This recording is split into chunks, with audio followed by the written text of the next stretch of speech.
It would be the home for the Guyana national swimming team and would be available for their elite training programs. We would also work in partnership with other associations to provide developmental programs. And we want to work with the many swimming clubs that we have to provide time so that they can swim in this pool. We have also added another component, and that is we'll be working with schools, and already we have been talking to the Ministry of Education so that we can establish schools swimming clubs, and they would also benefit from time in this pool. We will also be working with other sports organizations so that we can provide strength and conditioning programs here at the pool, because you know that swimming can help in other sports. We will also make the pool available during the day for some special swim fit programs. And of course, this facility would be the venue for national, regional, and international swimming competitions. In addition, this facility would also become a teaching center. We would be offering regular educational courses for persons who are interested in becoming officials, referees, and coaches in swimming. We will be working with the respective partners to make this a center for swimming excellence in the Caribbean. The true significance of what we have done here today would be recognized and appreciated perhaps for decades to come. Before today, our competitive swimmers were training in a 25-meter pool. The standard competitive lengths are 50 meters. And because we were lacking in facilities, we were not very competitive at the international level. And just to give an example, in fact, our country, we would have competed at the Olympic Games 14 times. And only 2 of these times, we would have had swimmers representing Guyana. The first time was in 2004, when we were represented by Onan Orlando Tom, and he swam in the 100-meter freestyle, where he placed 59th in the heats with a 55.24 seconds. In the last Olympics, we were represented by Mr. Neil Roberts in the 50 meters freestyle, and he placed 69th in the heats with a 25.13 seconds. We also have other talented swimmers, but we feel that they have been handicapped because we did not have the right facilities to train and compete. This has now been corrected. We expect that with this world-class facility, that our swimmers will train hard and bring back those medals that have long eluded us. With this facility, it would also allow Guyanese to participate in 2 additional sports. As you would know, in 1984, synchronized swimming became an official Olympic event. This is a sport that is performed exclusively by women in either solo, duet, or team categories. We have no doubt that we have young women that are extremely talented, and we look forward to forming the first Guyana synchronized swimming team in the upcoming months. And this team, of course, will be training right here at the National Aquatic Center.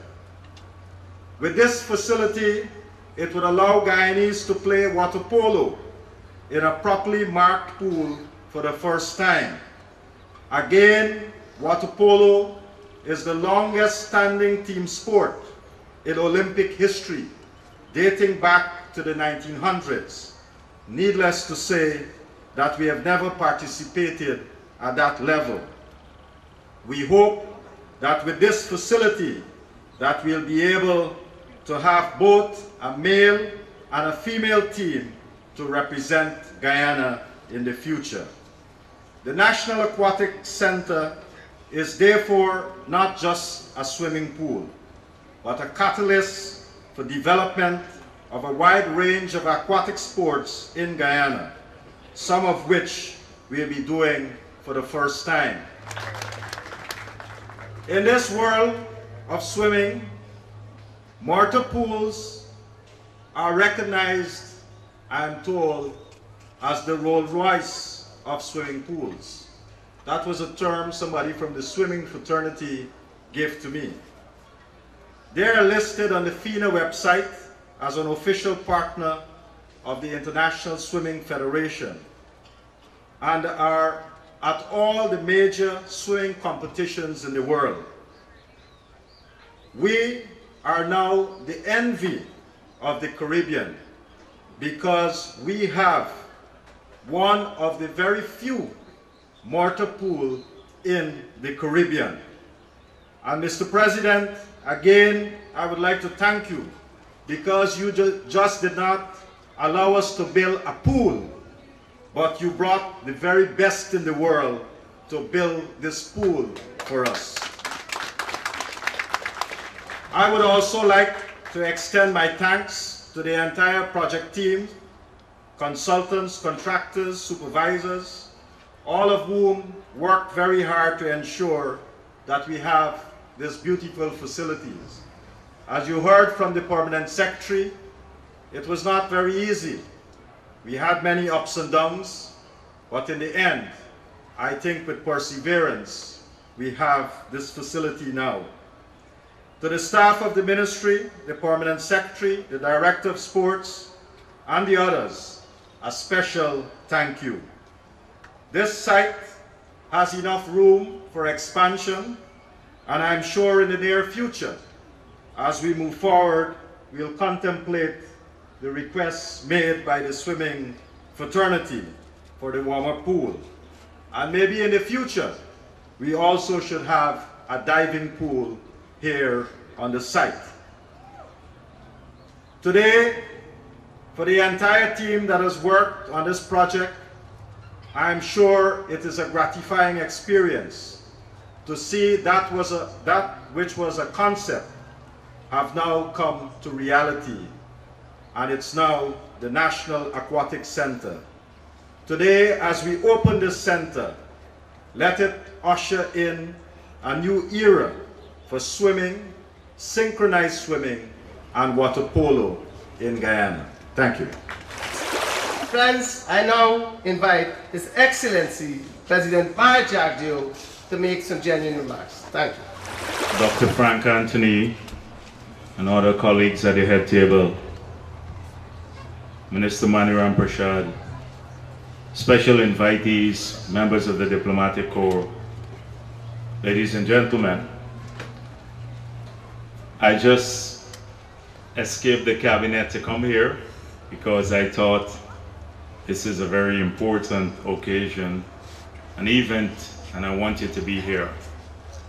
But since you've heard quite a few speeches, I plan to just say a few words and then go back to another very important meeting that we have. I wanted to come here to first of all say thank you to Minister Anthony for his perseverance with this project and the strength of character that he displayed, because it has not been an easy road, as the Permanent Secretary pointed out to you, that we have had many ups and downs with this project, and he's been subjected to sometimes some very unfair characterization by the media. Yet he overcame all of those issues, and today we have this wonderful facility. We could have opened it before, as you heard, but it was not fully functional. There were many things that needed to be done. And today I'm so pleased to see that the additional work has been completed, and we are here now. And to respond to Alex Graham, and he said in the last few days, you can do things that you don't have to account for. Well, I don't want to be like that. I may look through the list in the prison and see all the people that I want to pardon, but I don't think I'm going to do that like some presidents do. And I'm not going to make significant commitments on the Treasury that would outlast my presidency. But since I'm told that this warm-up pool is just $25 million, I'm sure that we can afford it. And knowing the state of our finances, which is constantly improving, but at this stage, we have been able to focus more resources on the things that help create the identity of a nation. Sports, culture, and the expression of the arts. It has pointed out a very important direction for the future. And it also emphasizes something that Alex Graham spoke about, the partnership that we hope to build and enhance with the sporting fraternity and their organization. So you will see an emphasis on working together with the sporting associations of our country to advance the cause of sports. This area is going to become very important for sports. The Olympic Association has secured a plot of land just north of me, and also we've given another plot of land to their Karate Association, so they will have their headquarters here too. And I'm aware of some other facilities that are being developed next week. I don't want to speak about it early, but next week there'll be a launch of another big facility that will be developed in this same area that would all give great support to the sporting associations and create better facilities and more entertainment for people. Sports, I don't need to repeat the lessons of sport and how important it is, and how important it is also not just for physical lifestyle changes, which by themselves are vastly important for our country, because sports will be part of our lifestyle change strategy, but that's another whole topic that you can find in policy documents that we've spoken about. The huge emphasis on lifestyle diseases, which is causing today a devastation among many of our people: hypertension, diabetes, and obesity, especially among kids. And so sports can help us in a very early way to avoid the ravages of those diseases, the toll they take on individual lives and also on the budget when we have to respond through medical care to those diseases. So sports is very important from that perspective, but it's also important in the original sense that I spoke about, in bringing our people together. And that is very, very important in a country like ours. So I wish everyone well. I wish the people who would use the facility good success. I'm sure they would use it well. These things take a ton of money to maintain. And so when we build things too, we always have an eye towards maintenance.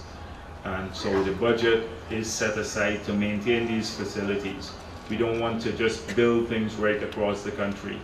We've had experience of that, and then they can't be sustained. This pool is sustainable.